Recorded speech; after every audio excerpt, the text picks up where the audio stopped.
পৃথিবীতে সবচাইতে ৩৬৫ দিনের মধ্যে শ্রেষ্ঠ দিন কোনটা? আরাফার দিন। কোন দিন? কথা বলেন। হজে যারা গিয়েছেন আরাফার দিন দেখেছেন না?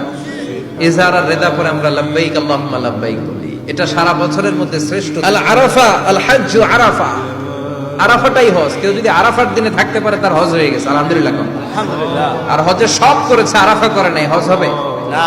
কথা বলেন, হজ হবে না। তার মানে বছরের শ্রেষ্ঠ দিন আরাফার দিন। এদিন আল্লাহ এত সংখ্যক বান্দাকে একসাথে ক্ষমার ঘোষণা দেন, বছরের কোন দিন এত মানুষকে ক্ষমা করেন না।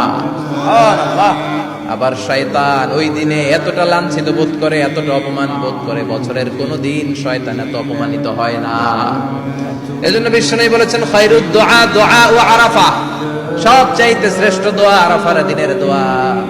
বিশ্বনবী বলেন আরাফার দিনে একটা দোয়া আমি করি, আমার আগে সব নবীরা ওই দোয়াটা করতেন। দোয়াটা হলো লা ইলাহা ইল্লাল্লাহ ওয়াহদাহু লা শারীকা লাহ লাহুল মুলকু ওয়া লাহুল হামদু ওয়া হুয়া আলা কুল্লি শাইইন কাদির। সুবহানাল্লাহ পড়েন। সুবহানাল্লাহ। মুখস্থ আছে না দোয়াটা? এটা পড়বেন। বিশ্বনবী আরাফার ময়দানে এই দোয়াটা পড়তেন।